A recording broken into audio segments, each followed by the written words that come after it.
સિદ્ધરાજ જયસિંહ આ નામ સાંભળતા જ ગુજરાતના ઇતિહાસનો એક સુવર્ણ યુગ આંખ સામે આવી જાય છે, ખરું ને? આ માત્ર એક રાજાનું નામ નથી, એનાથી ઘણું વધારે છે. તો ચલો આજે આપણે એ જ મહાન શાસકની ગાથામાં ઊંડા ઉતરીએ. એવું કહેવાય છે કે એમનું નામ તો જાણે ગુજરાતની માટીમાં જ કોતરાયેલું છે, પણ આ બધી દંતકથાઓ અને વાર્તાઓની પાછળ અસલી સિદ્ધરાજ કેવા હતા? કોણ હતા એ? એક એવો રાજા જેણે ખાલી યુદ્ધો જ નહોતા જીત્યા, પણ આખી પ્રજાનું ભવિષ્ય ઘડ્યું હતું. કોઈ પણ મોટી વાર્તાની જેમ કે એક શરૂઆત હોય છે, તો સિદ્ધરાજની આખી ગાથાને સમજવી હોય ને તો આપણે થોડુંક સમયમાં પાછા જવું પડશે. ચાલો જઈએ એમના જન્મ પહેલાંના ગુજરાતમાં. એ સમયે ચાલુક્ય વંશ એક મજબૂત સામ્રાજ્યનો પાયો નાખી રહ્યો હતો. તો જુઓ, આ વંશની શરૂઆત થઈ છેક ઈસવી સન 940માં મૂળરાજ પહેલાથી. એમના પછી ભીમદેવ આવ્યા અને પછી આવ્યા સિદ્ધિરાજના પિતા કર્ણદેવ. જાણે કે દરેક રાજા એક એક ઈંટ મૂકીને એક મોટી ઇમારત બનાવી રહ્યા હતા, અને એ ઇમારતની છત બનવાનું કામ સિદ્ધરાજના ભાગે લખાયેલું હતું. અને પછી આવ્યું વર્ષ 1094, જ્યાંથી એક બિલકુલ નવો અધ્યાય શરૂ થયો. પણ જુઓ, સિંહાસન સુધી પહોંચવાનો રસ્તો ક્યારેય સીધો સાદો નથી હોતો, અને એમાંય જ્યારે આખી જવાબદારી એક બાળકના ખભા પર આવી પડે ત્યારે તો બિલકુલ નહીં.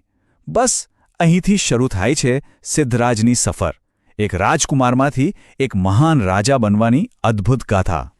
વિચારો, સિદ્ધરાજ હજી તો બાળક જ હતા અને એમને પાટણની ગાદી મળી ગઈ. હવે આટલી નાની ઉંમરમાં આખું રાજ્ય કેવી રીતે ચલાવવું? લગભગ અશક્ય જ હતું. અને બસ એ જ સમયે ઇતિહાસમાં એન્ટ્રી થાય છે એક બહુ જ શક્તિશાળી વ્યક્તિત્વની, એમના માતા મીનળદેવી. મીનળદેવી ખાલી એક માતા જ નહોતા, એ હતા રાજમાતા, જેને અંગ્રેજીમાં રીજન્ટ કહેવાય. હવે આ રીજન્ટનો મતલબ શું?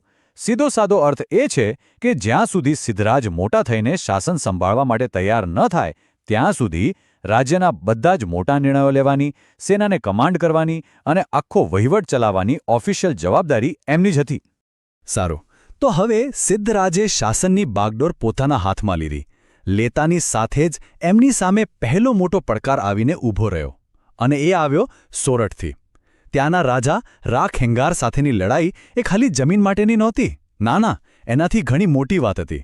આ તો સોમનાથના પવિત્ર યાત્રા માર્ગને સુરક્ષિત રાખવાનો અને એક યુવાન રાજા તરીકે પોતાની ધાક જમાવવાનો સવાલ હતો.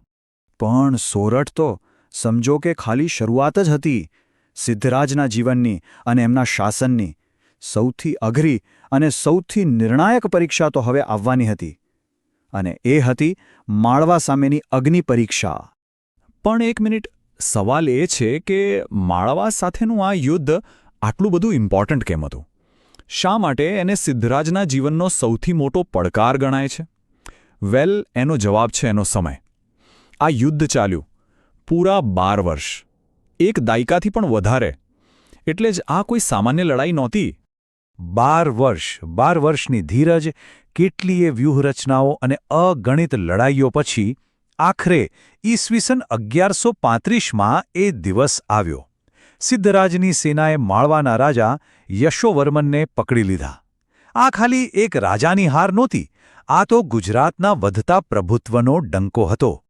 આ જીત એટલી મોટી હતી, એટલી પ્રભાવશાળી હતી કે એ સમયના મહાન જ્ઞાની આચાર્ય હેમચંદ્રાચાર્યએ પોતે કહ્યું, હે સિદ્ધરાજ, આ માળવા પર વિજય મેળવવાની ખ્યાતિ તારી છે. આ શબ્દો જ બતાવે છે કે આ જીતનો ડંકો ક્યાં સુધી વાગ્યો હશે. બસ આ જ જીત પછી સિદ્ધરાજ ખાલી ગુજરાતના રાજા ન રહ્યા, એમણે એક નવું ગૌરવશાળી બિરુદ ધારણ કર્યું, અવંતીનાથ. અવંતી એટલે શું? એ માળવા પ્રદેશનું જૂનું નામ. તો હવે એ પ્રદેશ પણ એમના શાસન નીચે હતો. આ બિરુદ એમના વધતા સામ્રાજ્યની જીવતી જાગતી નિશાની હતી. જુઓ, તલવારના જોરે સામ્રાજ્ય તો જીતી શકાય છે, પણ એને સુવર્ણયુગ બનાવવા માટે જોઈએ એક વિઝન, એક દ્રષ્ટિ. માળવા જીત્યા પછી સિદ્ધરાજે બસ આ જ કર્યું. એમણે પોતાની બધી શક્તિ રાજ્યના નિર્માણમાં લગાવી દીધી, અને અહીંથી શરૂ થયો ગુજરાતના ઇતિહાસનો કદાચ સૌથી સમૃદ્ધ તબક્કો. તો એમનું શાસન કેવું હતું? એ મુખ્યત્વે 3 મજબૂત પાયા પર ટકેલું હતું. પહેલું, એકદમ ન્યાયી શાસન, જેમાં બધા જ સમાન. બીજું, લોકોના ભલા માટે મોટા મોટા બાંધકામ. અને ત્રીજું, જ્ઞાન અને કળાને ભરપૂર પ્રોત્સાહન. આ 3 બાબતો એમના શાસનની ઓળખ હતી. અને આ બધી વાતો ખાલી કાગળ પર નથી લખાયેલી, એનો પુરાવો તો આજે પણ પથ્થરોમાં જીવંત છે. પાટણનું એ અદ્ભુત સહસ્ત્રલિંગ તળાવ, સિદ્ધપુરનો ભવ્ય રુદ્ર મહાલય, આ બધું આજે પણ એમની દ્રષ્ટિની સાક્ષી પૂરે છે. પણ એક વાત જે એમને બીજા બધા રાજાઓથી ખરેખર અલગ પાડે છે, એ છે એમની સહિષ્ણુતા. ખંભાતમાં મુસ્લિમ પ્રજા માટે મસ્જિદ ફરીથી બંધાવી આપવી, આનાથી મોટું ન્યાયી શાસક હોવાનું ઉદાહરણ બીજું શું હોઈ શકે? આ જે તસવીર આપણે જોઈ રહ્યા છીએ એ સહસ્ત્રલિંગ તળાવના અવશેષો છે. હા, આજે કદાચ એ ખંડેર હાલતમાં છે, પણ જરાક એની ભવ્યતાની કલ્પના તો કરો.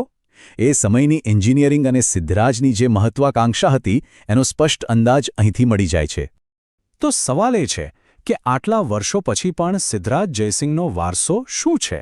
એવી તો કઈ વાત છે કે આજે પણ એમનું નામ ગુજરાતના ઇતિહાસમાં આટલા આદરથી ગુંજે છે? એનો જવાબ કદાચ એક આંકડામાં છુપાયેલો છે: 49. હા, પૂરા 49 વર્ષ, એટલે કે લગભગ અડધી સદી. વિચારો, આટલા લાંબા સમય સુધી શાસન કરીને એમણે ખાલી ગુજરાતનો નકશો જ નથી બદલ્યો, એમણે તો ગુજરાતની ઓળખ, એની તાકાત અને એની સંસ્કૃતિ, આ બધાને એક નવો જ ઘાટ આપ્યો. તો ચાલો ટૂંકમાં સમજીએ કે સિદ્ધરાજ જયસિંહનો વારસો શું છે. એક એવા રાજા જેમણે વિખરાયેલા ગુજરાતને એકજૂટ કર્યું, એક મહાન બિલ્ડર જેમણે મંદિરો અને તળાવો બનાવડાવ્યા, એક ન્યાયી શાસક જેમણે પોતાની બધી જ પ્રજાનું રક્ષણ કર્યું. અને બસ આ જ કારણો છે કે આજે પણ એમનું નામ ગુજરાતના સૌથી મહાન રાજાઓમાં ખૂબ જ આદર સાથે લેવાય છે. અને અંતે આખી વાર્તા આપણને એક વિચાર સાથે છોડી જાય છે. એવું તો કેવી રીતે બની શકે કે 900 વર્ષ પહેલાં થઈ ગયેલા એક રાજાના નિર્ણયો, એમનું વિઝન અને એમના કામ આજે પણ એક આખા પ્રદેશની ઓળખ અને ગૌરવનો આધાર બની રહે? આ જ તો ઇતિહાસની તાકાત છે. એ ખરેખર ક્યારે મળતો નથી.